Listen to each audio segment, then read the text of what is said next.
Hola, el objetivo de esta presentación será presentar una aproximación a una metodología para comprender el funcionamiento del régimen político peruano.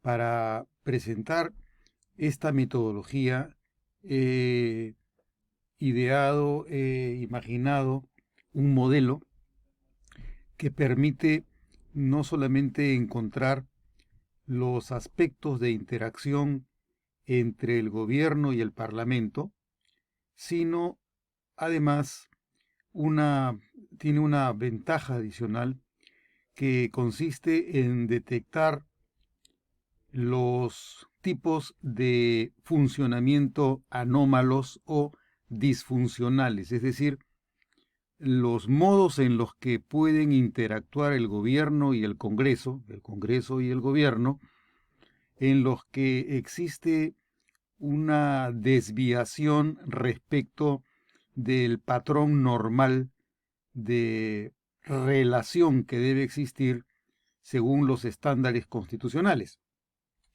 Este modelo lo denomino como el modelo de dinámica interactiva de reciprocidad inversa.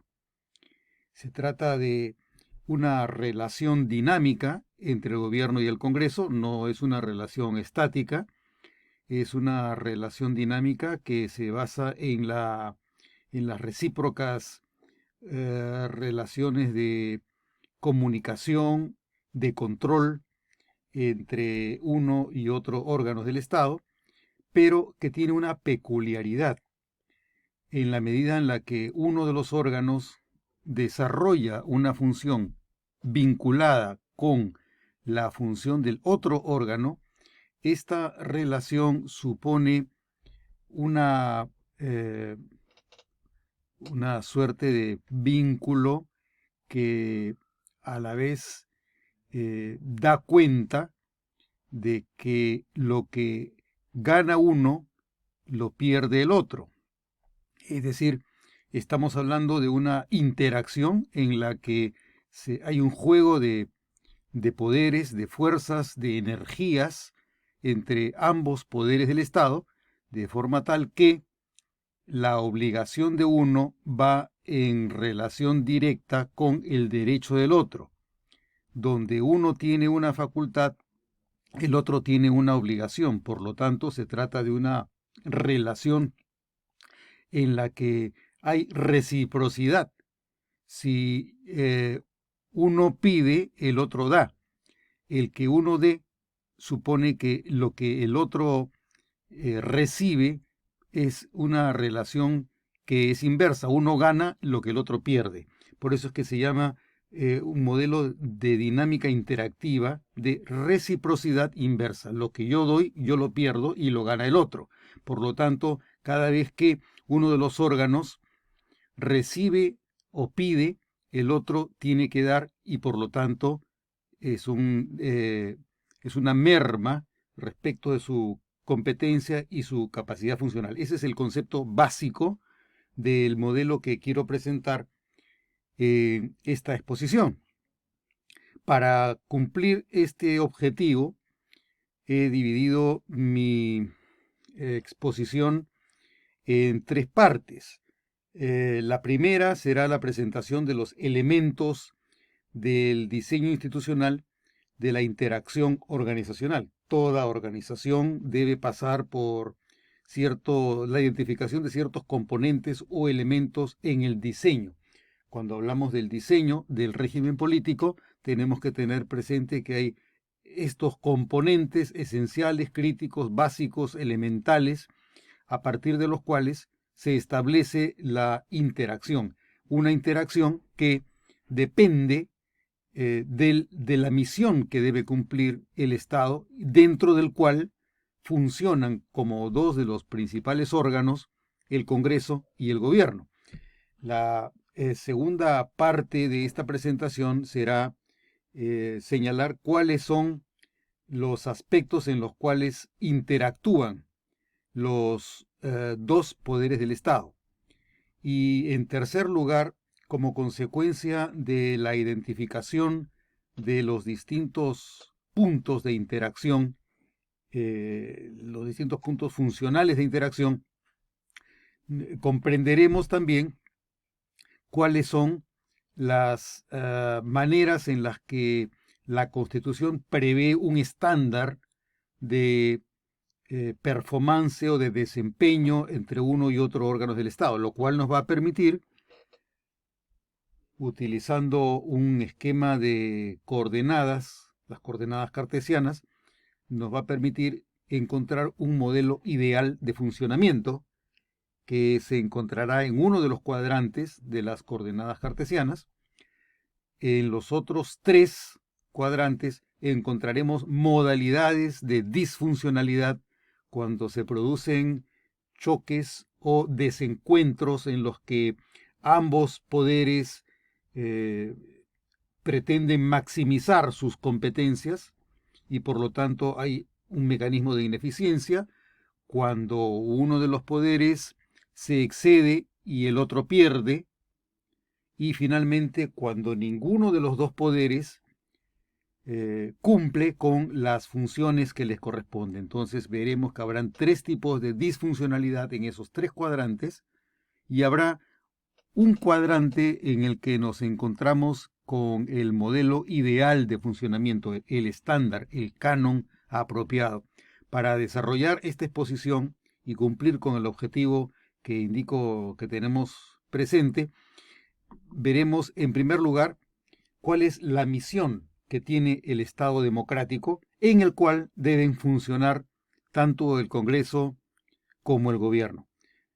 La misión del Estado democrático podemos clasificarla a partir de tres componentes centrales. Primero, evitar la concentración del poder. Un Estado democrático rechaza formas de absolutismo o autocracia.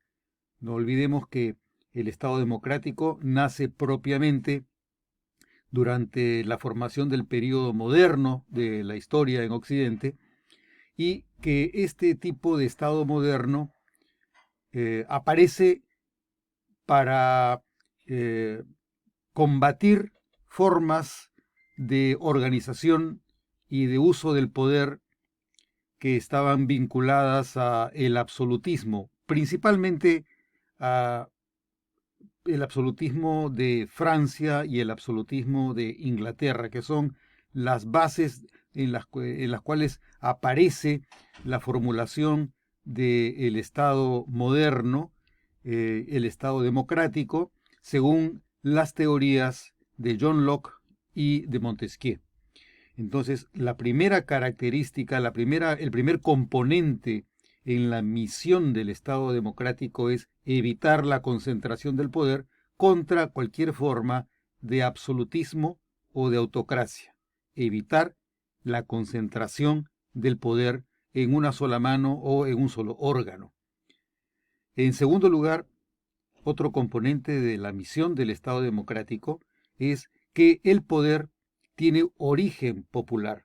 A eso se le llama el origen popular del poder estatal. Es la base de la democracia representativa. Como resulta materialmente complicado, difícil, si no imposible, inviable, un sistema de democracia directa en países super poblados con megaciudades, la opción más eficiente es la de la democracia representativa, que ciertamente tiene muchos límites, pero no existe por ahora un método diferente o más factible para conseguir la presencia del titular, del soberano en el Estado, de forma tal que las decisiones estatales no sean decisiones ajenas a la voluntad popular.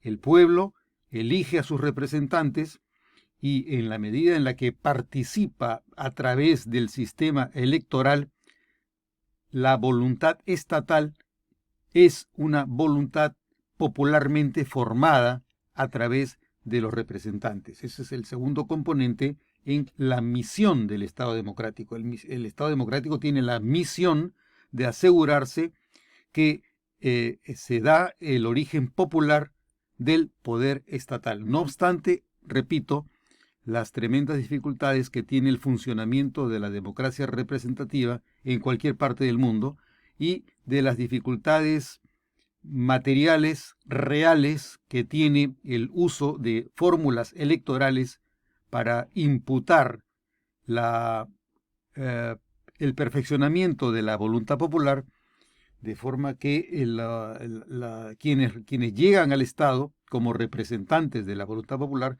sean reputados como portadores legítimos de la decisión de la colectividad que concurre a las urnas para elegir a quienes esta colectividad quiere que sean sus representantes y que expresen su voluntad en el Estado. El tercer componente de la misión del Estado democrático es la acción regular del Estado según procesos predefinidos en el pacto constitucional. Acá nos referimos a la necesidad de que los actos que realiza la autoridad, sea en cualquiera de los órganos del Estado, son actos que han sido previamente identificados como deseables, como preferibles dentro del pacto constitucional. La regularidad está prevista en normas, en el derecho. Entonces, el Estado democrático es un Estado de derecho porque el derecho es el que prevé la regularidad de los actos de quienes ocupan una autoridad dentro del Estado. Estos entonces son los principales componentes de la misión del Estado democrático que nos permitirán encontrar estos mecanismos de interacción de acuerdo a una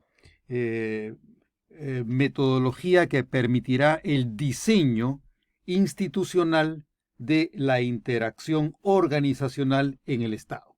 Veamos entonces cuáles son esos elementos del diseño institucional de la interacción organizacional.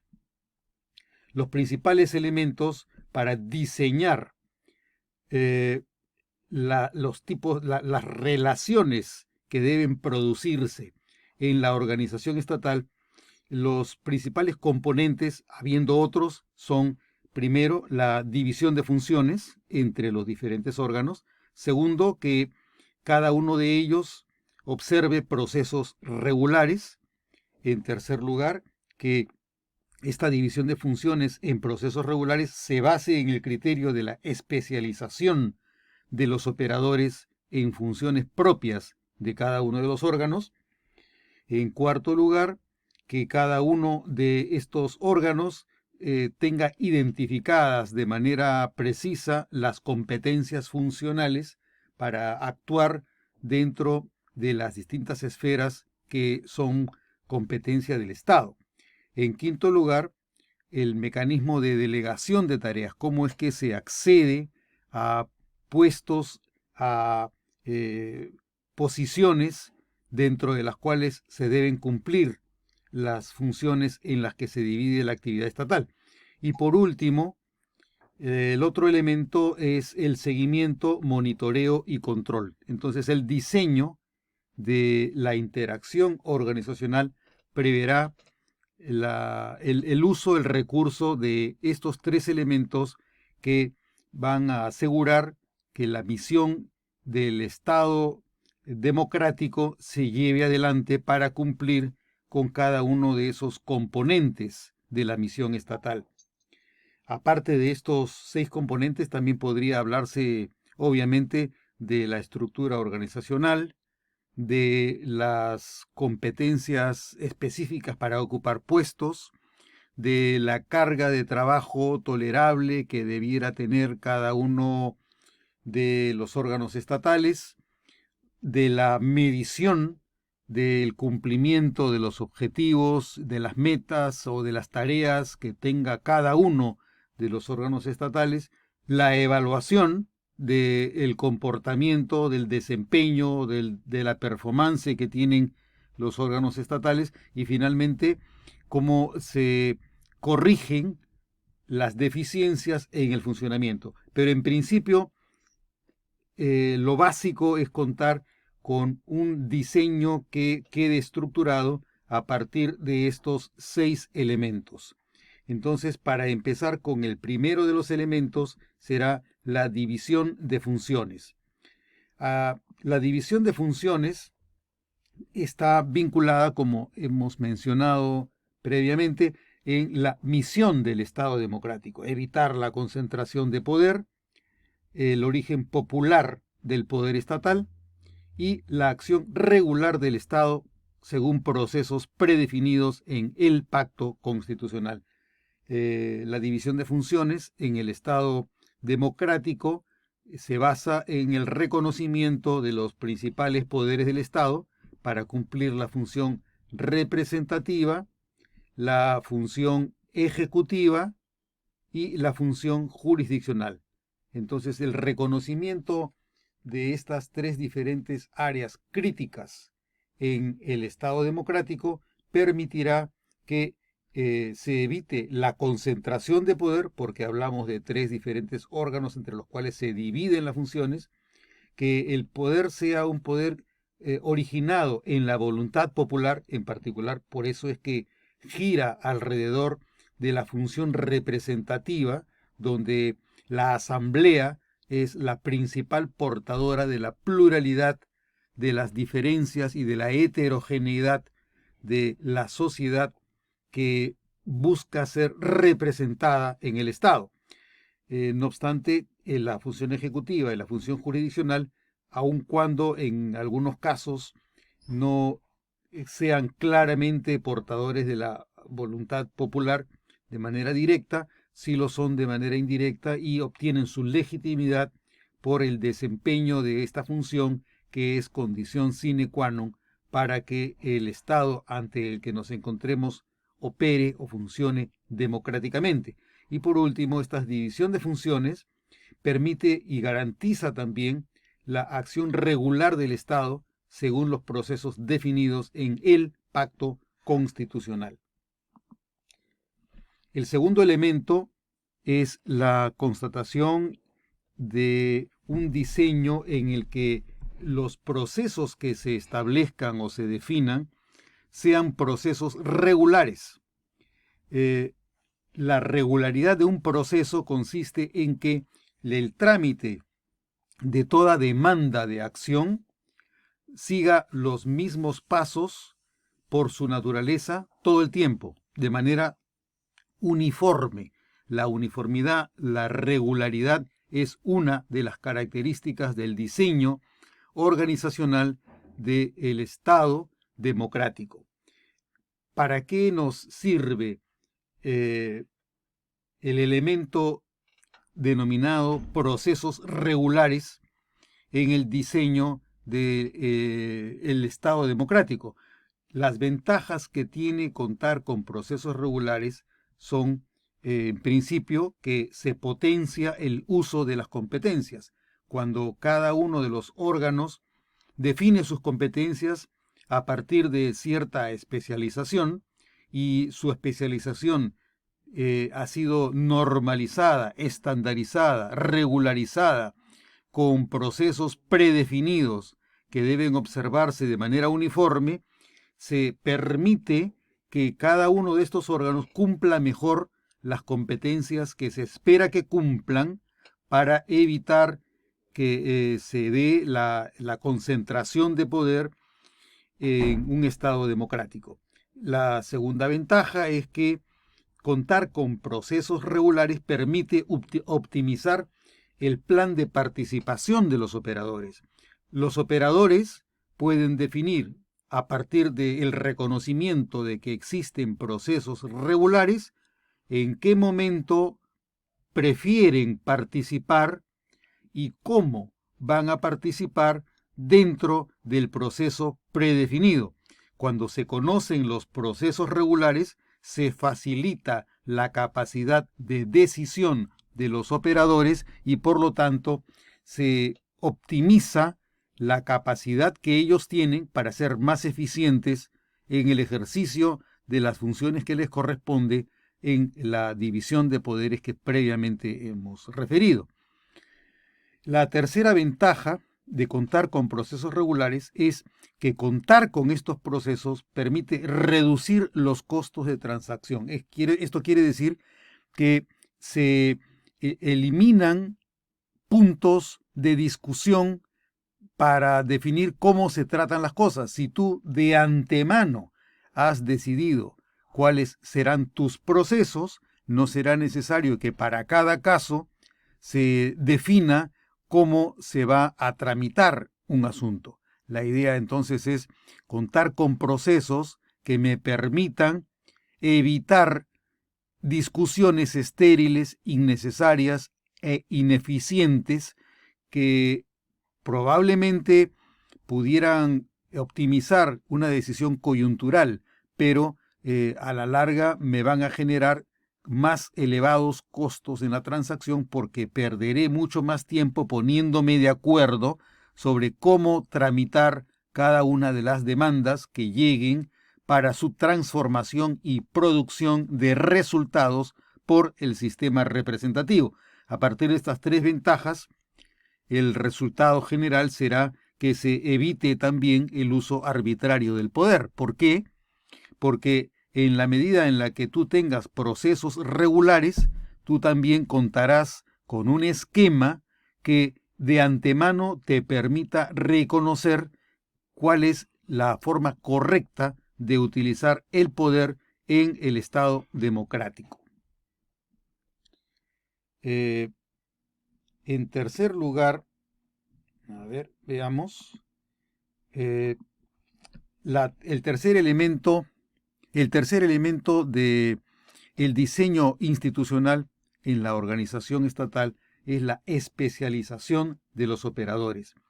Contar con especialización de los operadores también permite que se evite la concentración de poder en la medida en la que cada uno de los operadores tenga una especialidad en el desempeño de su labor, de sus tareas, de sus actividades. Se cuenta con un esquema en el que se reconoce que cada uno de los órganos se especializará en una tarea determinada. Entonces, ninguno copará las tareas del otro, porque existen espacios reconocidos como ámbitos exclusivos de competencia y que se le reservan a uno de los órganos para que desempeñe las funciones que el Estado democrático espera que cumplan para evitar la concentración del poder. Entre las características de la especialización de operadores nos permitirá, por ejemplo, determinar que en el diseño debe haber una especialización a partir del planeamiento estratégico y prospectivo. Debe haber la especialización en una dirección de políticas. Debe haber una especialización en gestión operativa.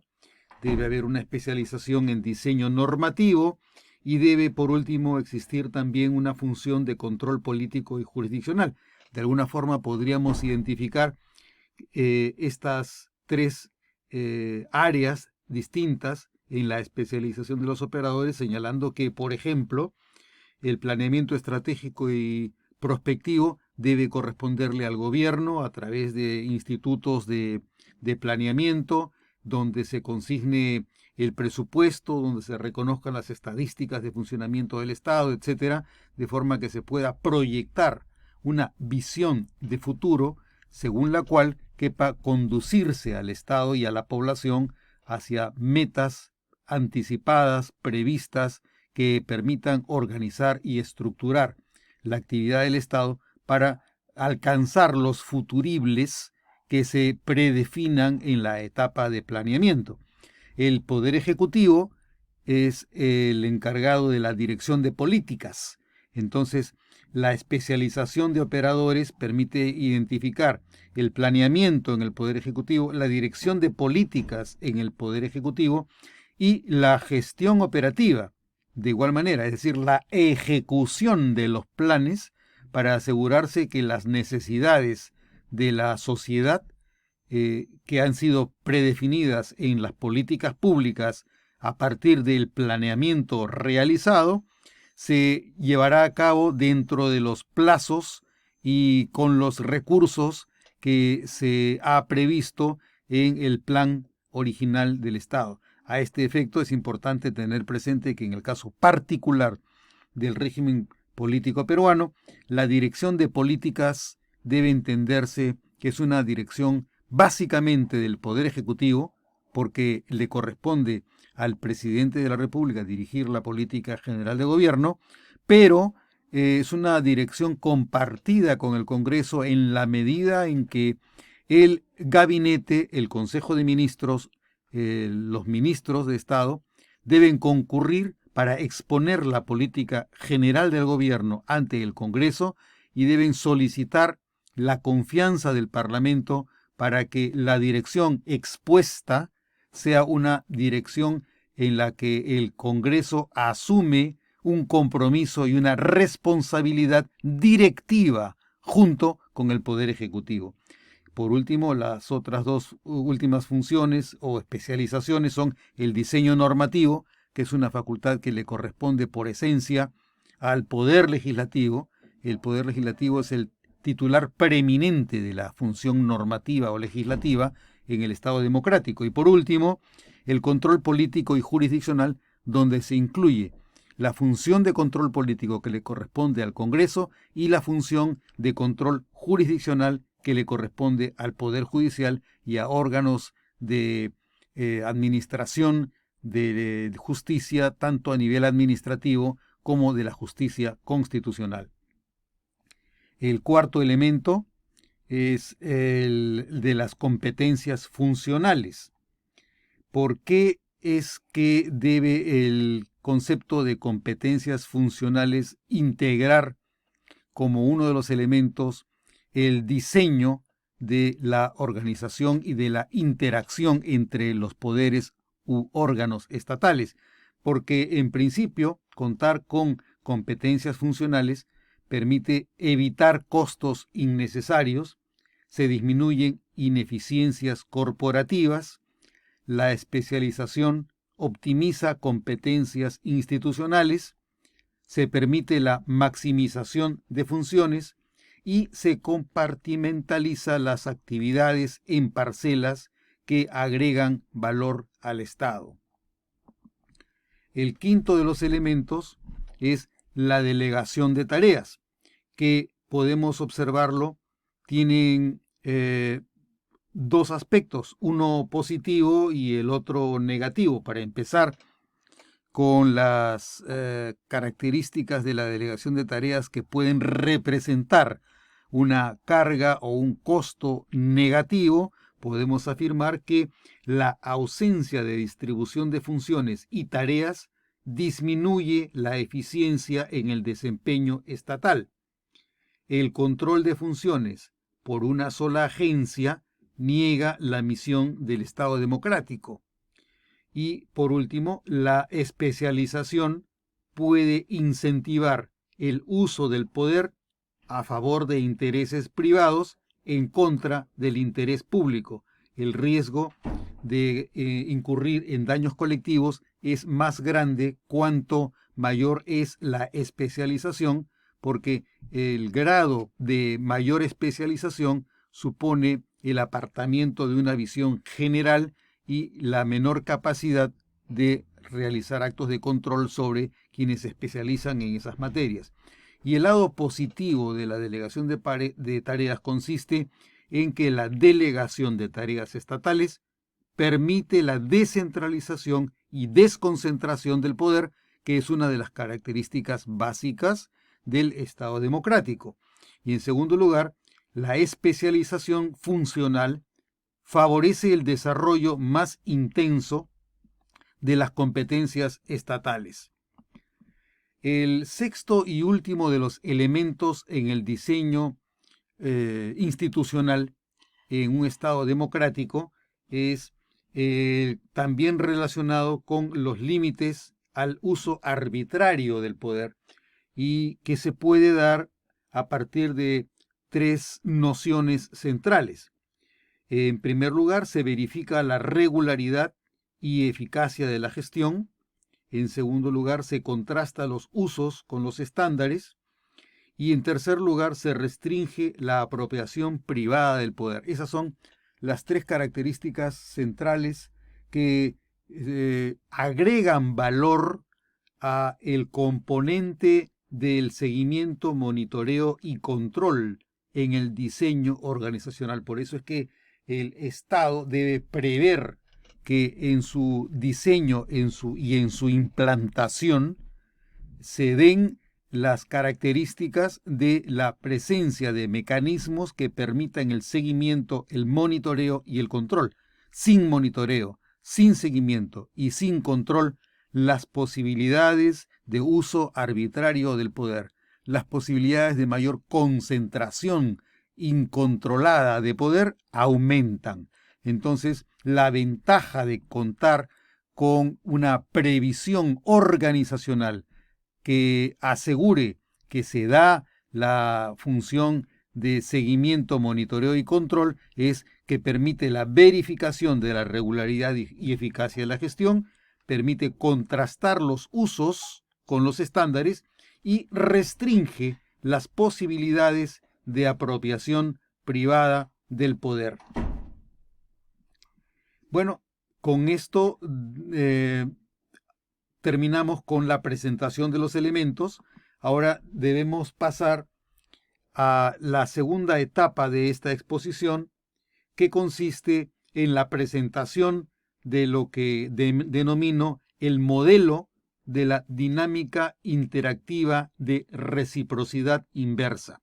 Para empezar, tenemos que tener algunos conceptos comunes, claros, para que se entienda cuál es la naturaleza de esta pretensión de construir o de proponer un modelo que permita describir o explicarnos mejor cómo debe funcionar el régimen político peruano y cuándo nos encontramos ante supuestos de ineficiencia o de disfuncionalidad respecto del comportamiento que deben tener los órganos estatales dentro del modelo del régimen político peruano.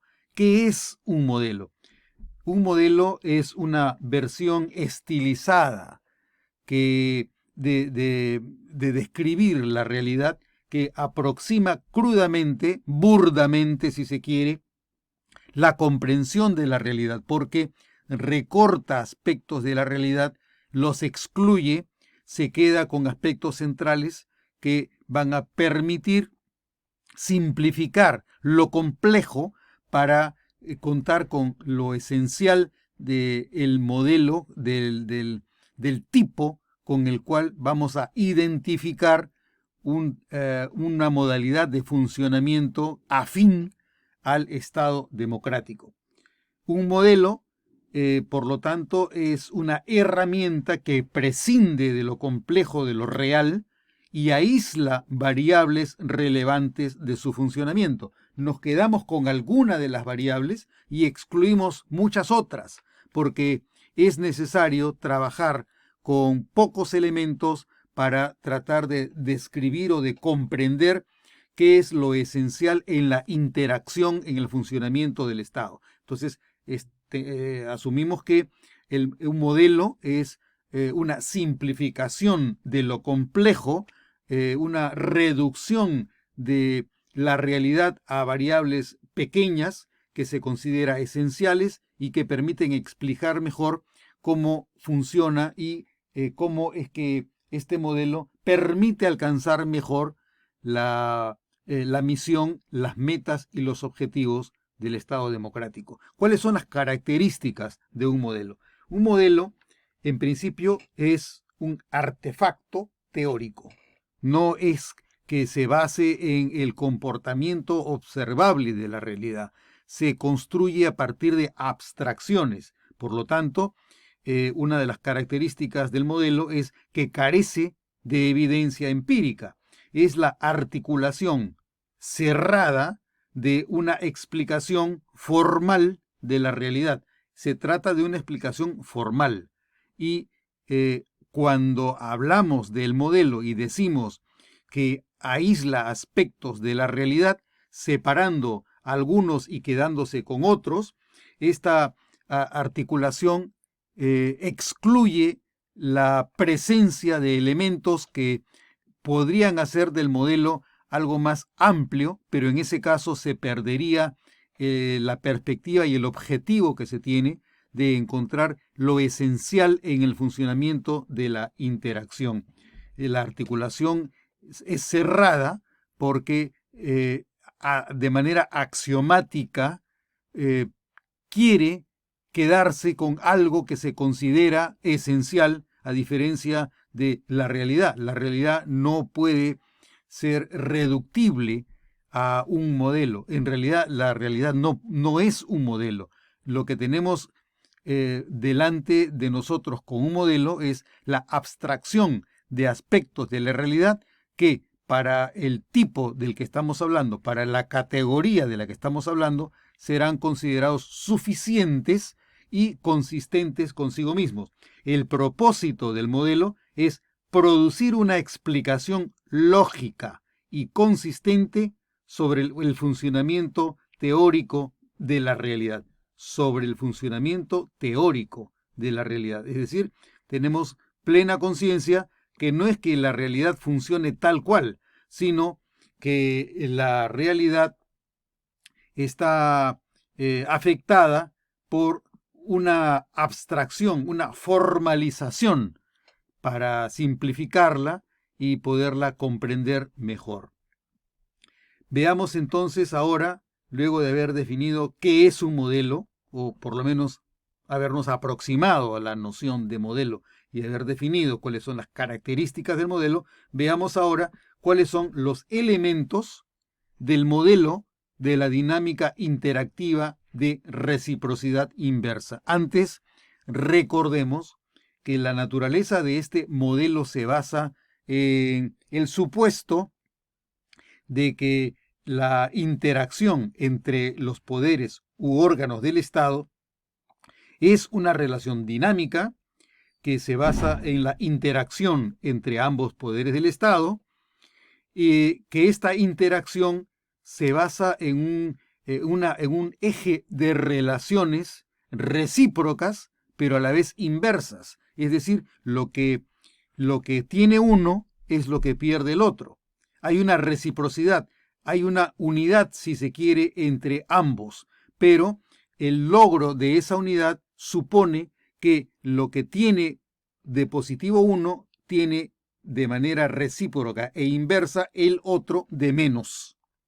Esa es la noción que hay detrás de un modelo dinámico e interactivo de reciprocidad inversa. ¿Hay reciprocidad? Sí, pero no es una reciprocidad en la que los dos ganan, sino que uno gana y el otro pierde. En el hecho de que uno gane y el otro pierde, se produce una interacción que permite la afirmación del principio y de la proscripción de la concentración del poder.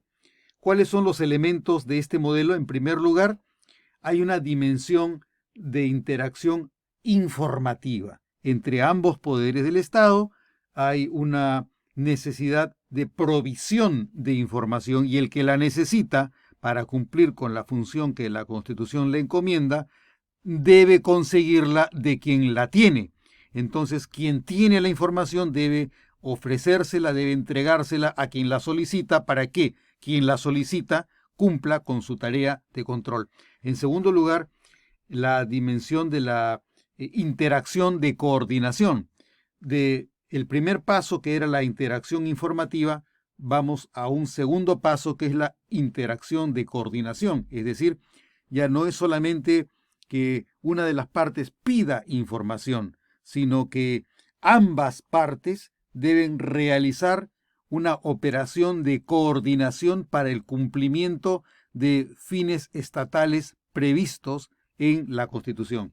En tercer lugar, el tercer elemento es la interacción de delegación, es decir, cuando uno de los órganos prevé, necesita o requiere asumir funciones específicas que son reservadas, exclusivas o privativas del otro poder del Estado, puede pedir una delegación para operar y cumplir mejor con las funciones que la Constitución le asigna y le encomienda.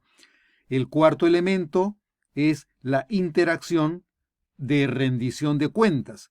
Esto ocurre cuando la Constitución exige que uno de los órganos rinda cuentas.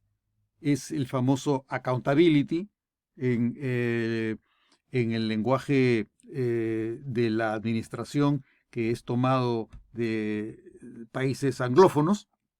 La rendición de cuentas consiste en que uno de los poderes puede asumir competencias que excepcional, extraordinariamente le reconoce la Constitución, pero cuando utiliza estas competencias extraordinarias, excepcionales, poco ordinarias o poco usuales, tiene la obligación de rendir cuentas para que el otro órgano revise lo actuado y juzgue si se ha cumplido o no con los parámetros constitucionales o con la concesión de facultades previamente solicitada. El quinto elemento es la interacción por convalidación o por rechazo, que ocurre cuando la Constitución prevé que uno de los órganos debe concurrir a la posición del otro para pedir su autorización, para contar con su confianza, de manera que los actos que va a emprender sean conocidos en primer lugar y en segundo lugar sean objeto de convalidación y de compromiso por el órgano que escucha y que aprueba la exposición que se realiza para dirigir el país. Y por último, existe un sexto elemento que es el de la interacción de autonomía, que es lo que ocurre cuando uno de los órganos no tiene por qué dar cuenta en absoluto de sus actos a la otra parte, porque la Constitución le reconoce espacios residuales de reserva que son excluyentes y en los cuales el otro no puede intervenir. Vistos estos 6 elementos, veamos cómo es que cada uno de ellos puede servirnos a partir de las funciones que reconoce la Constitución en esta interacción entre el gobierno y el Congreso. En primer lugar, si hablamos de la información, es decir, de la interacción por información, el artículo 96 de la Constitución señala que los pedidos parlamentarios a los ministros y a las otras altas autoridades supone que quien debe entregar la información está obligado a suministrarla. Entonces acá tenemos, si el Congreso solicita información, el Ejecutivo u otras altas autoridades están obligados a suministrarla, a proporcionarla, a entregarla. Una atribución trae consigo una obligación. Lo que el Congreso gana supone un detrimento en relación inversa del otro poder que tiene la obligación de darle lo que se le pide. El segundo elemento, vinculado con la interacción a través de la coordinación, nos lo presenta el artículo 129 de la Constitución, que señala que los ministros pueden concurrir a las sesiones del Congreso voluntariamente y participar en los debates. Acá hay una situación de coordinación. Cuando el Ejecutivo quiere concurrir voluntariamente al Pleno del Congreso para informar, para coordinar, para exponer, esta es una relación de coordinación, no hay una relación jerárquica entre uno y otro. No es que el Congreso le exija o le pida al gabinete que concurra. Eso ocurrirá cuando el Congreso opte por la interpelación o la invitación expresa al gabinete para que concurra al Congreso, pero cuando el Ejecutivo quiere concurrir voluntariamente, debe coordinar previamente con el Poder Legislativo, con el Congreso, para que lo reciba y pueda realizar la gestión que le interesa en una sesión del Pleno del Congreso. El tercer elemento es la interacción por delegación. A este efecto, el artículo 104 de la Constitución señala que el Poder Ejecutivo puede legislar previa delegación de facultades mediante decretos legislativos sobre materia específica y por plazo determinado. Vamos viendo cómo de la información pasamos a la coordinación y de la coordinación pasamos a la delegación. Conforme vamos avanzando, podemos advertir que hay un mayor nivel de exigencia y una carga más grave en el tipo de interacción que se produce entre el Congreso y el gobierno. En cuarto lugar, el cuarto elemento es la rendición de cuentas. Los artículos que corresponde enumerar o mencionar podrían ser, entre otros, el artículo 131 de la Constitución, que señala que el gabinete concurre al Congreso cuando éste acuerda interpelarlo. Esta es una rendición de cuentas. Si el Congreso quiere interpelar al gabinete o a uno de sus ministros, puede seguir el procedimiento de interpelación para que el gobierno concurra a rendir cuentas sobre cualquiera que fuese la materia sobre la cual el Congreso pretende u opta por interpelar al gabinete o a los ministros. En segundo lugar, cabe mencionar el artículo 118, inciso 19, que señala que el presidente de la República puede dictar extraordinariamente decretos de urgencia sobre materia económica y financiera.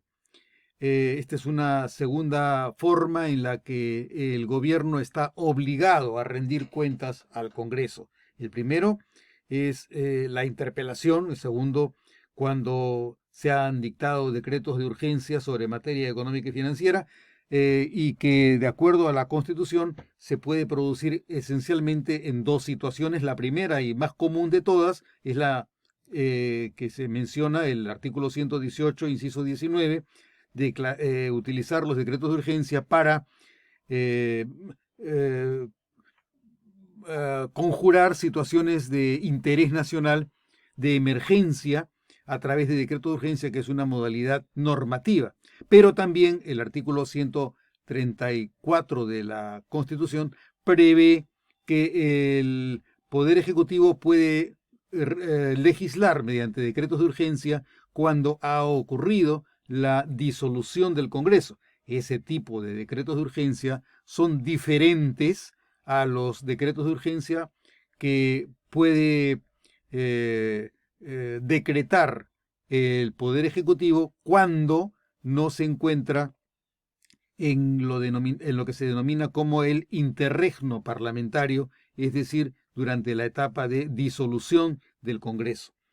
Y por último, otro mecanismo de rendición de cuentas es el que señala el artículo 137, cuando indica que el presidente de la República puede decretar estados de excepción. Sobre los estados de excepción que decrete el presidente de la República, el gobierno está obligado a rendir cuentas ante el Congreso. Si se expide un decreto supremo declarando estado de emergencia, el decreto supremo con el que se declara el estado de emergencia debe ser puesto de inmediato en conocimiento del Congreso, y al Congreso le corresponderá realizar el análisis del caso, en particular para asegurarse que las causales invocadas en el decreto supremo que declara el estado de emergencia coincide con la gravedad de la situación declarada. Entonces hay una primera revisión de carácter normativo, porque debe contrastarse lo que manda la Constitución con el uso que de la Constitución hace el Poder Ejecutivo para declarar el estado de emergencia, si es que se cumplen ciertas condiciones que el Congreso también debe verificar que se hayan cumplido, de forma que no se trate de un uso excesivo o abusivo de una facultad constitucional. De igual manera, el mismo artículo 137 de la Constitución prevé igualmente que cuando se produce un estado de sitio, uno de los dos regímenes de excepción que prevé la Constitución, el presidente de la República debe hacer conocer al Congreso este estado de excepción. Si el Congreso no está reunido, el Congreso se reúne de pleno derecho y cualquier prórroga del estado de excepción supone el consentimiento del Congreso. Este es entonces el cuarto de los elementos que tipifica la interacción entre el gobierno y el Congreso. El quinto elemento es el relacionado con la interacción por convalidación o por rechazo. A este respecto, cabe indicar, por ejemplo, tres artículos constitucionales. El 130, que señala que el gabinete concurre al Congreso para exponer la política general del gobierno y plantea cuestión de confianza, que es a lo que se le conoce también como la investidura. El artículo 132, donde se precisa que el Congreso puede remover al gabinete por censura o rechazo de la cuestión de confianza. Y el artículo 134, que obliga a la presentación de la cuestión de confianza por actos del interregno parlamentario. Entonces, para efectos de la interacción por convalidación o por rechazo, mencionamos de manera enunciativa y no exhaustiva ni taxativa tres artículos que son los que acabamos de referir, porque hay convalidación o hay rechazo. Con la investidura, el Congreso puede convalidar o puede rechazar la confianza que solicita el presidente del Consejo de Ministros respecto de su política general de gobierno. Por lo tanto, el Congreso, al aprobarla, también desarrolla una función directiva porque codirige como cotitular y como corresponsable la política general de gobierno que se compromete a apoyar o a respaldar mediante el otorgamiento de la confianza solicitada. De manera similar, también ocurre cuando por cualquier otro motivo el gabinete se presenta ante el Congreso por una interpelación, por una invitación, por una concurrencia voluntaria, y el Congreso opta, luego de estas exposiciones, opta por o censurarlo o por votar la cuestión de confianza que eventualmente pudiera presentar el gobierno para conseguir el respaldo, para buscar el respaldo que preferiría tener del Congreso en su gestión. Y el último de los elementos es el de la autonomía. A este efecto podemos mencionar como el elemento de la interacción a partir de la autonomía, los artículos 82, 86, 157, 161 y 201 de la Constitución, en los que se reconoce una potestad reservada, excluyente y privativa del Congreso respecto del gobierno.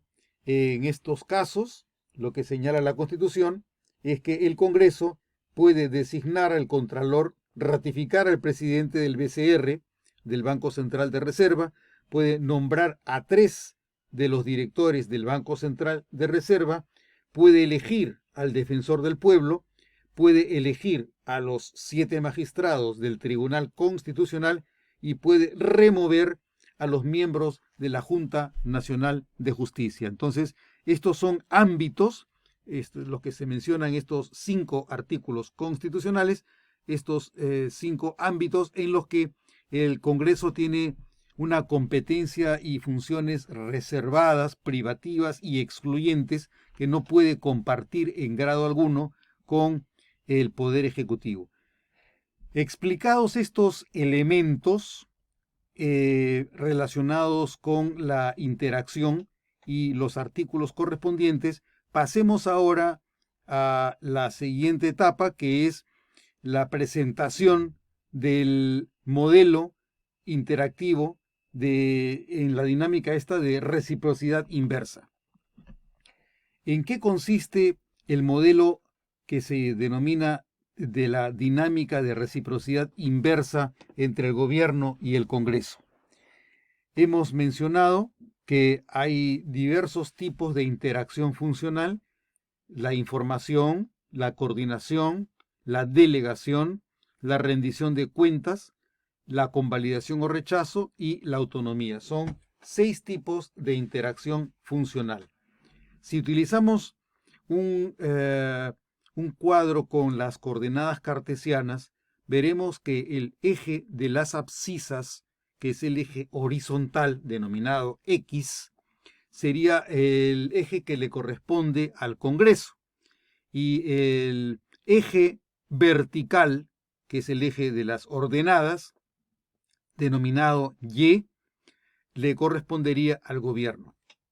En la interacción entre el Congreso y el gobierno a partir de los ejes de las abscisas y de las ordenadas, vale decir, del eje X del Congreso o del eje Y del gobierno, caben diferentes niveles de interacción que podemos clasificar de acuerdo a los tipos de interacción funcional como 6 diferentes niveles de interacción funcional que van desde la más débil, a la que llamamos información, con un valor, por decir, 1, y el más alto, más grave, que es el de la autonomía, en el que uno de los poderes tiene la obligación de estar totalmente ausente de esta competencia privativa, exclusiva y reservada a el Congreso.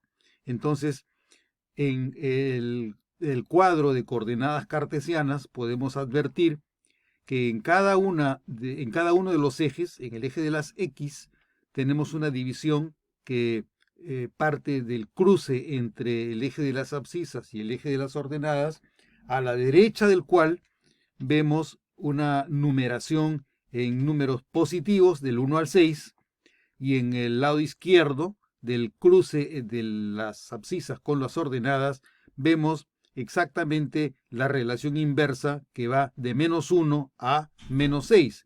De igual forma, en el eje de las ordenadas, el eje Y, que es el eje del gobierno, también vemos en la parte superior una división de niveles que van desde el 1 al 6, y en la parte inferior igualmente una división de niveles de intensidad que van de -1 a -6.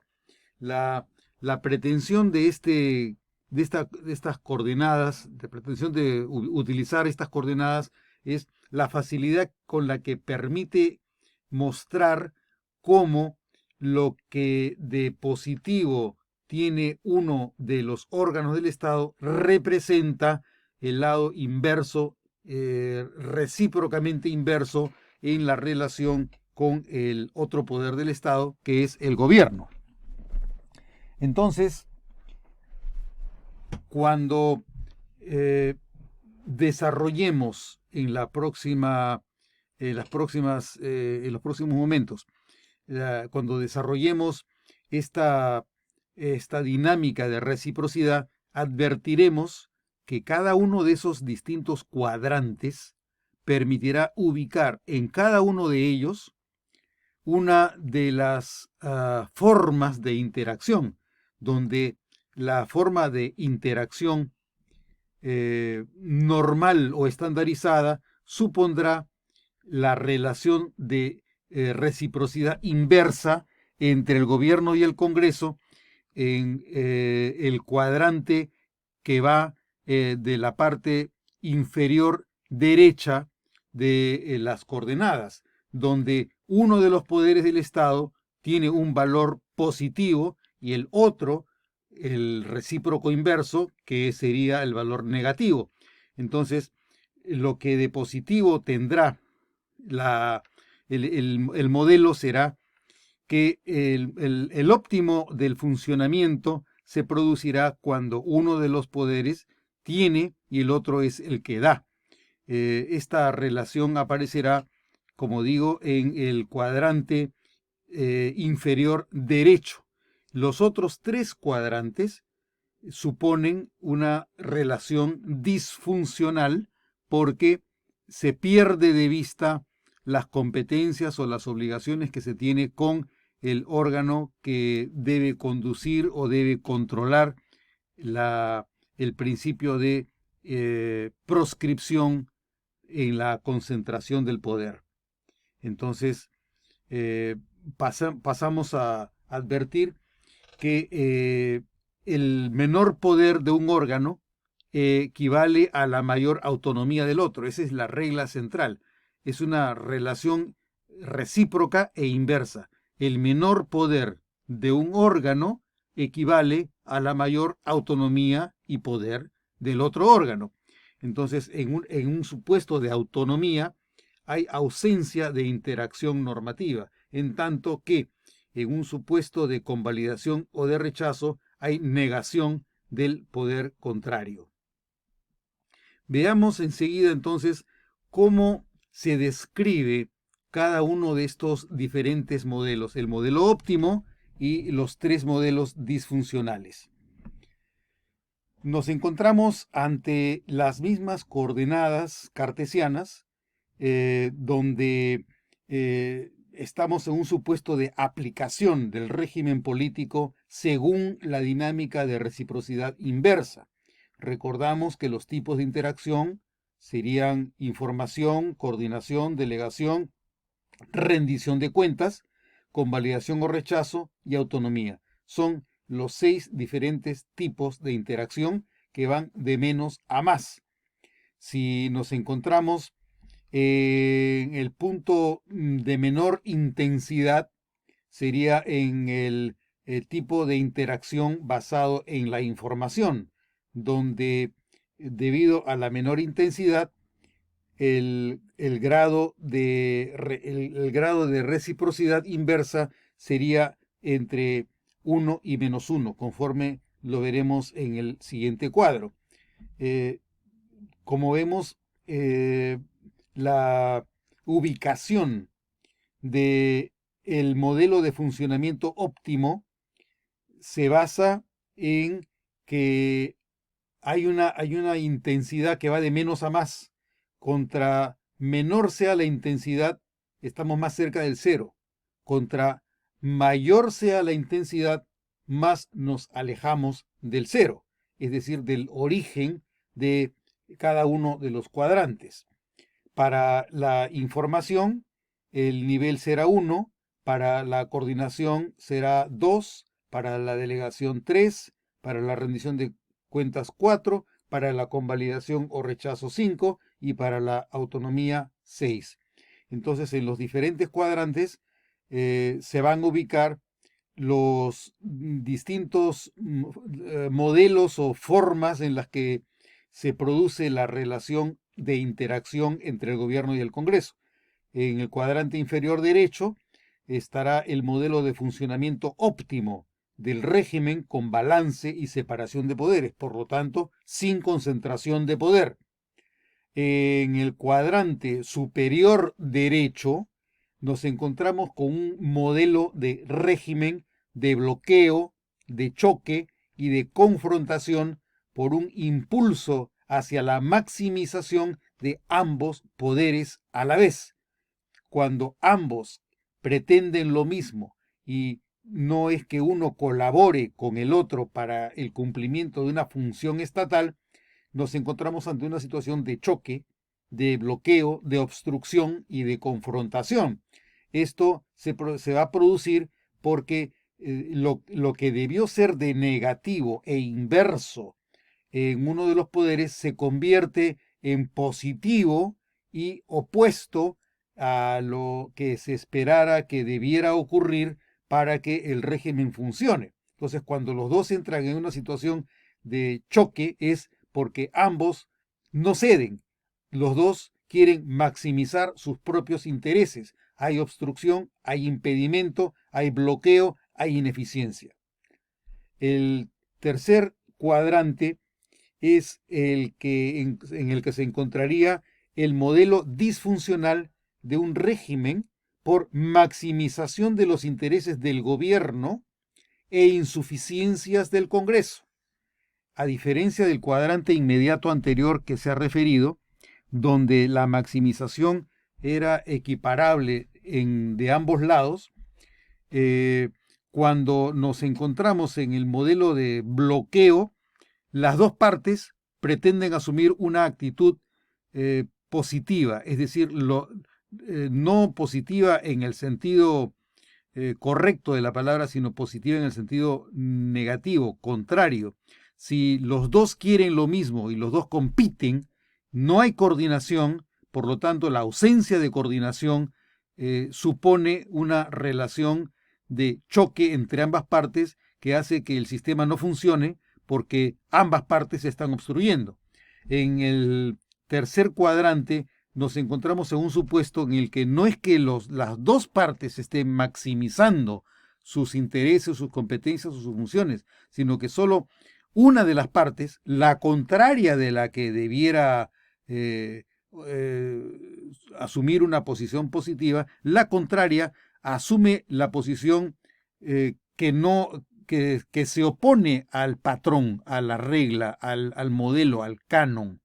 Entonces, nos encontramos en un supuesto en el que quien no debe tener una actitud más activa, la tiene, y quien debe asumir una actitud activa, tiene una pasiva. Entonces hay una insuficiencia por el lado de quien debe contar con mayor poder y hay una insuficiencia por exceso en quien asume más que lo que la Constitución le permitiría que asumiera. Y en el último de los cuadrantes nos encontramos con el modelo de régimen ineficaz por pasividad, inercia o ineficiencia de los operadores de ambos poderes. Es decir, cuando existe la obligación de que ambos hagan algo y ninguno hace nada. Uno debe, por ejemplo, concurrir al Congreso para exponer la política general del gobierno y solicitar una cuestión de confianza. No lo hace. Y el Congreso, a sabiendas de que no lo está haciendo, tampoco exige que lo haga. Entonces acá hay una disfuncionalidad porque ninguna de las dos partes cumple con la función. Hay un desinterés de ambas partes, a diferencia de lo que ocurría con los dos cuadrantes previos, que son casos de maximización. Uno de maximización de ambos a la vez y otro de maximización de los intereses de quien no debiera maximizarlos, sino más bien colaborar para que quien debiera maximizar cumpla con el objetivo que la Constitución prevé que cumpla. Esta relación que se produce entre el Congreso y el gobierno, nos damos con esta graduación en materia de la presentación del modelo. Cuando nos referimos a el elemento de interacción por información, le adjudicamos un punto al Congreso y -1 al gobierno, porque a la solicitud de información del Congreso, el gobierno está obligado a entregar datos, a entregar evidencia, a entregar documentos. Es una obligación que se deriva de la atribución que tiene el Congreso. El Congreso tiene la atribución de solicitar información, el gobierno tiene la obligación de entregar datos, evidencia, documentos que le solicita el Congreso. El segundo elemento en materia de coordinación se le adjudicará de manera ideal en este modelo 2 puntos al Congreso en materia de coordinación y -2 puntos al gobierno porque está obligado a cooperar necesaria e indispensablemente con las coordinaciones que la Constitución prevé que se realice entre ambos poderes del Estado. El tercer elemento de interacción es la delegación, donde al Congreso le corresponderá 3 puntos y al gobierno -3 puntos, porque el gobierno debe realizar el uso de la delegación que solicita conforme a los términos que le fija el titular de la delegación con que se lo habilita y que se le concede. Entonces, más 3 puntos para el Congreso, menos 3 puntos para el gobierno como parte del modelo de reciprocidad inversa. En cuarto lugar, la interacción por rendición de cuentas, también le reconocemos 4 puntos al Congreso y menos 4 puntos al gobierno porque está obligado a cumplir de manera indisponible con el mandato que la Constitución o las leyes disponen que se cumpla. Por ejemplo, si es que la ley o la Constitución o el reglamento dispone que un sector determinado, un ministerio, concurra en tales fechas al Congreso de la República para exponer la política, por ejemplo, de género o del adulto mayor o del estado de la salud poblacional en el Perú. Si hay una ley que disponga esto, entonces ese cumplimiento no es facultativo, es obligatorio. Por eso es que esta obligación tiene el peso de menos 4 para el gobierno y de más 4 para el Congreso. La quinta de las esferas de interacción es la de la convalidación o rechazo, donde le reconocemos 5 puntos al Congreso y menos 5 puntos al gobierno. El gobierno, cuando se trata de una situación de convalidación o de rechazo, está obligado a acatar y a excluirse de el proceso de definición sobre si se convalida o no se convalida. El mismo agente que pide que sus actos sean convalidados no puede ser el agente que decida si el acto suyo quedó o no convalidado de manera subrogatoria. Es decir, si quien debe afirmar si quedó o no convalidado un acto del gobierno es el Congreso, el gobierno no puede usurpar, no puede subrogarse, no puede reemplazar, no puede sustituir al Congreso para definir y decidir si lo que el titular debe convalidar quedó convalidado o fue rechazado. Por último, en la esfera de la interacción por autonomía, le reconocemos 6 puntos al Congreso y menos 6 puntos al gobierno porque existe una exclusión competencial activa. El gobierno está activamente interesado en liberar al Congreso de esta esfera o de esta dimensión en la que, porque la Constitución le reconoce autonomía plena al Congreso, el gobierno debe abstenerse de manera activa de intervenir. Muy bien, entonces con estos elementos vamos a tratar de comprender algunos de los casos de comportamiento disfuncional, es decir, de cualquiera de los 3 cuadrantes diferentes al óptimo. Y para eso vamos a empezar con el cuadrante relativo a la disfunción por maximización y bloqueo bilateral. Como vimos cuando explicábamos la posición que tenía cada uno de los modelos disfuncionales,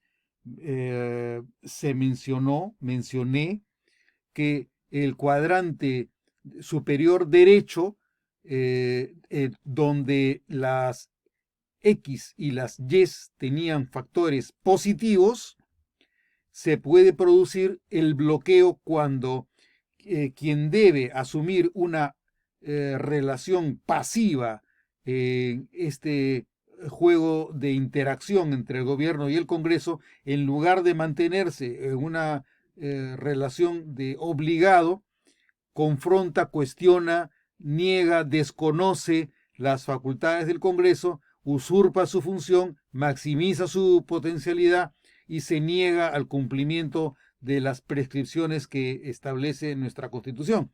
Entonces, estamos ante un modelo de régimen de bloqueo, choque y confrontación por impulso de maximización entre ambos poderes. ambos poderes se bloquean de manera bilateral.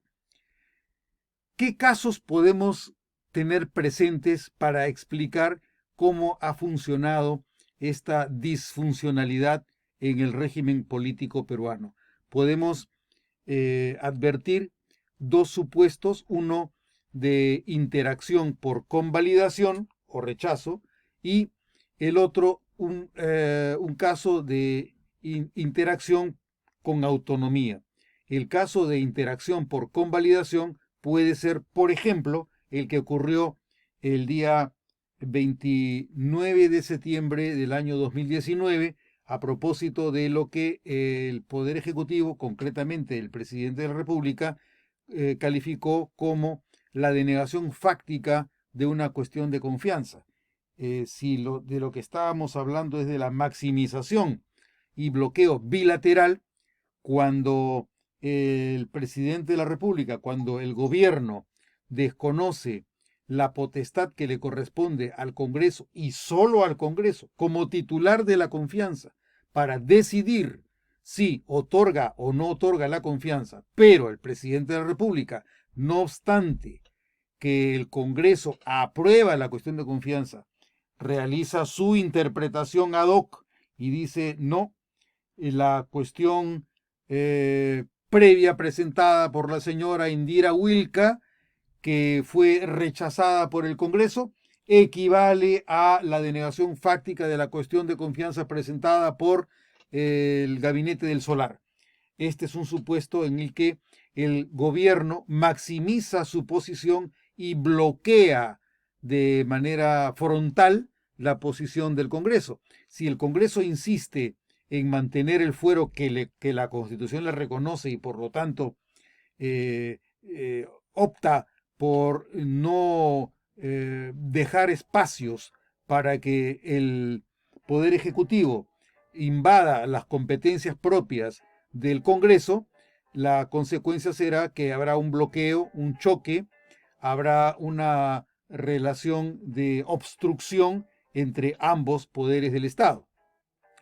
De manera similar, cuando nos encontramos en el supuesto de la interacción en el factor de la autonomía, nos encontraremos un supuesto como el que ocurrió a propósito de la elección de los magistrados del Tribunal Constitucional. En este supuesto, la Constitución señala que el Congreso es el órgano titular de la elección de los magistrados del Tribunal Constitucional. Pero si el gobierno, por las razones que fuese, pretende interferir en este proceso que debe desarrollar de manera autónoma el Congreso al amparo de una competencia reservada, privativa, excluyente del Congreso, si el Poder Ejecutivo interviene negándole esta competencia, obviamente estamos ante la maximización de pretensiones del Poder Ejecutivo y de un bloqueo contra el titular de esta competencia. Entonces, si vamos a el análisis de este comportamiento, podríamos ver en las coordenadas cartesianas que cuando nos encontramos en una posición normal, la convalidación se encontraría con 5 puntos a favor del Congreso y 5 puntos menos del Ejecutivo. Es decir, lo normal sería más 5 para el eje de las abscisas, el eje X, el eje del Congreso, y menos 5 para el eje de las ordenadas, que es el eje del gobierno. Entonces, lo normal sería, en materia de convalidación, que la posición de ambos poderes del Estado se ubique en el cuadrante inferior derecho, donde coinciden los 5 puntos del eje de las abscisas con los 5 puntos del eje de las ordenadas. Sin embargo, debido a la maximización positiva de las competencias del Poder Ejecutivo, violando un precepto constitucional, nos encontramos con una disfuncionalidad del régimen político, porque en lugar de encontrarnos en una situación en la que la relación se da en el cuadrante inferior derecho, nos encontramos en el cuadrante superior derecho. Ambos poderes chocan porque los dos reconocen ser competentes sobre la materia. Esto produce el bloqueo en materia de la convalidación de las competencias que estaban por el lado del Congreso, cuando la Constitución le reconoce al Congreso la capacidad de decidir por sí y ante sí, si es que se otorga o no se otorga la confianza. Cuando el Poder Ejecutivo dice, no obstante que estaba en proceso la decisión del Congreso sobre el otorgamiento o no de la confianza, el Poder Ejecutivo dice, no se ha otorgado la confianza porque el rechazo de la cuestión previa equivale al rechazo de la cuestión de confianza que ocurrió el día 30 de septiembre del año 2019. Entonces, existe el desconocimiento de la competencia del titular, y el que no es titular, que es el gobierno, se encuentra una posición usurpativa que niega el principio y las competencias funcionales propias del Congreso. De manera similar, podemos ver que cuando se trata de una interacción por autonomía, cuando la Constitución le reconoce al Congreso la potestad de elegir a cualquiera de las altas autoridades mencionadas en la Constitución, ratificar al presidente del BCR, elegir a 3 de los miembros del directorio del BCR, elegir al defensor del pueblo, elegir a los magistrados del Tribunal Constitucional o remover a los miembros de la Junta Nacional de Justicia. Si el gobierno interfiriera con esta autonomía que le reconoce la Constitución de manera privativa, reservada y exclusiva al Congreso, el gobierno se pone en una situación de transgresión, de oposición, de violación, de incumplimiento de un precepto constitucional, no obstante que el propio Tribunal Constitucional, tomando equivocadamente partido de forma política respecto del régimen, el tribunal le haya desconocido al Congreso la competencia que la Constitución le fija dentro de su texto de manera explícita. En segundo lugar, podemos examinar el caso de la disfunción por maximización y bloqueo unilateral del gobierno. Es decir, nos encontramos en un supuesto en el que la Constitución señala, dentro del plano de la interacción por coordinación, que el gobierno está obligado a coordinar con el Congreso para concurrir voluntariamente a las sesiones por el motivo que fuese. Entonces, cuando hablamos de la relación de interacción por coordinación, como he referido previamente, nos encontramos con un valor 2 para el Congreso y -2 para el gobierno. El modelo se denomina modelo disfuncional de régimen por maximización de intereses del gobierno e insuficiencias del Congreso. Este hecho también ocurrió y tuvo lugar el día 30 de septiembre del año 2019, cuando el gabinete del Solar irrumpió en el salón de sesiones sin haber recibido la comunicación de que el Congreso lo recibiría el día lunes 30 a las 4 de la tarde, pero el gabinete del Solar irrumpió en la sesión sin esperar ningún tipo de anuncio y se quedó en el salón de sesiones. Por lo tanto, nos encontramos ante una situación en la que el gobierno maximiza sus competencias y el Congreso la condona, porque a la corta o a la larga, cuando por cortesía se permitió la presencia del gabinete y no se le pidió que abandonara la sala, ni se suspendió la sesión para que no proceda esta violación flagrante de un principio constitucional, cuando esto ocurre, el Congreso está condonando, está admitiendo que la maximización del poder del gobierno ha tenido lugar y se ha allanado. Por lo tanto, hay una participación de manera pasiva del Congreso al admitir la maximización de las posiciones del gobierno. En ese caso, si estamos ante un nivel de interacción por coordinación y de acuerdo a nuestro modelo le adjudicamos 2 puntos al Congreso y menos 2 puntos al gobierno, nos encontramos con una diferencia de 2 puntos positivos para el lado del Congreso y 2 puntos positivos para el lado del gobierno. Entonces nos encontramos en una situación en la que hemos pasado al cuadrante superior izquierdo, donde el gobierno tiene un puntaje positivo de +2 y a la vez el Congreso tiene un puntaje negativo de -2. Entonces el Congreso pasa de +2 en el eje de las abscisas a -2 en el propio eje de las abscisas y el gobierno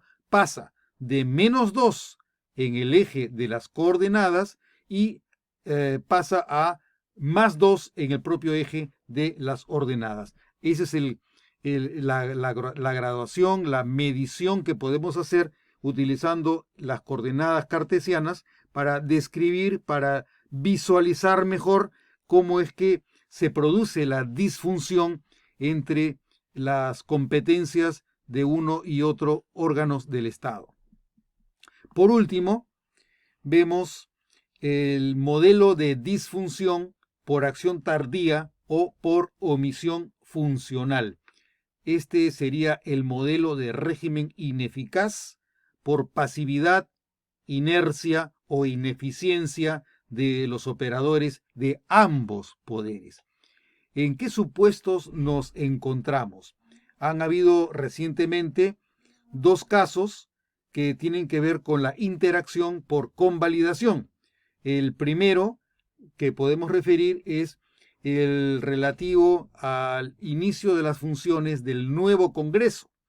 La Constitución dispone en el artículo 130 que el gobierno está obligado a exponer la política general del gobierno y plantear cuestión de confianza. Si bien es cierto, el artículo 130 habla de un plazo de 30 días dentro de los cuales debe ocurrir esta gestión, cuando nos encontramos ante un nuevo Congreso luego de la disolución y luego del interregno, el que exista un nuevo Congreso luego de la disolución no exime al gobierno de contar con la confianza del Congreso respecto de la política general del gobierno. Estamos ante un nuevo Congreso, el nuevo Congreso no conoce la política general de gobierno que se inicia con el gabinete que asume funciones luego de la dimisión del gabinete que tuvo que renunciar como consecuencia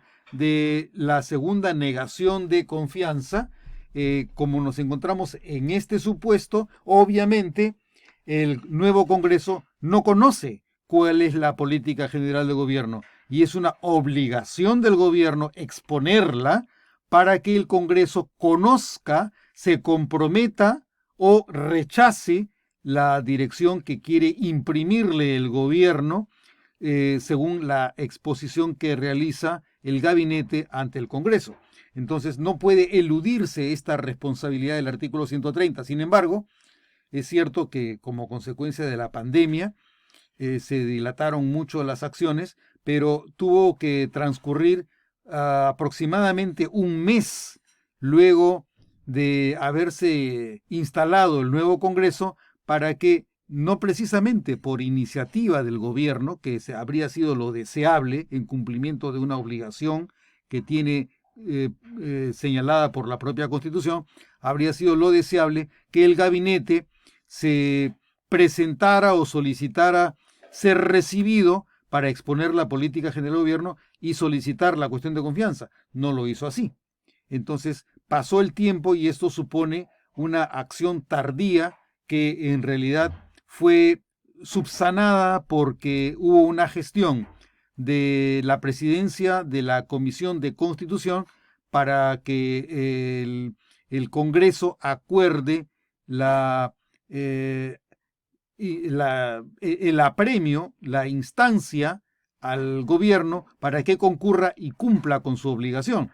Esa es una primera de las disfunciones que cabe observar en el funcionamiento del régimen político peruano. Y la otra disfunción que cabe advertir también en razón de la interacción por convalidación es la relacionada con la omisión de la presentación de la cuestión de confianza del gobierno por los actos realizados por el Poder Ejecutivo durante el interregno.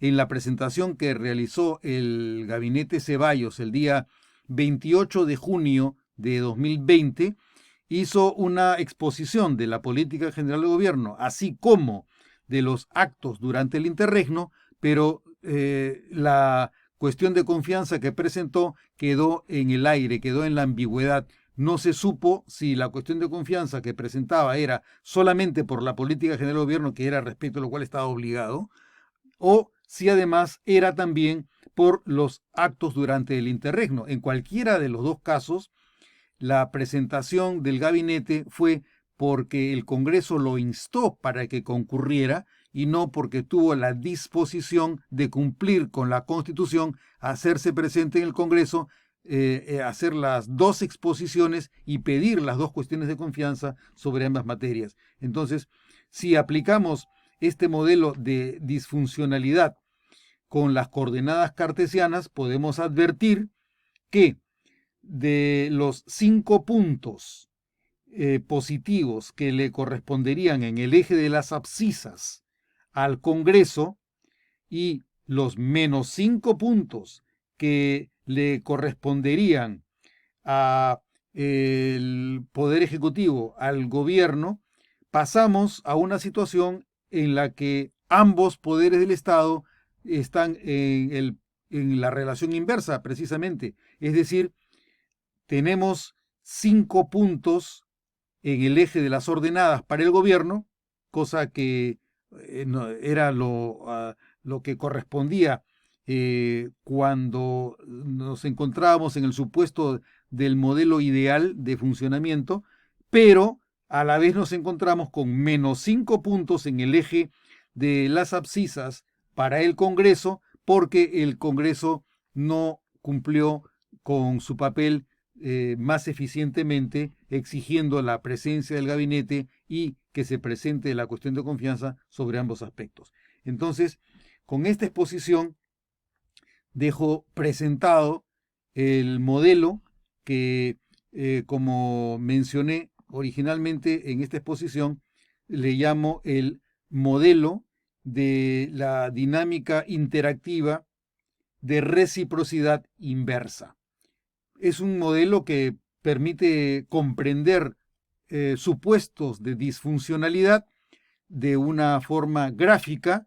Probablemente no sea una fórmula matemática ni una ecuación ante la que nos encontremos, pero sí se trata de un modelo que permite comprender cómo puede identificarse supuestos de incumplimiento de la Constitución en esta relación interactiva en la que debe haber una relación de reciprocidad inversa. Entonces, dejo esta exposición aquí y seguiremos con próximas presentaciones para continuar con la explicación de nuestro régimen político peruano. Muchas gracias.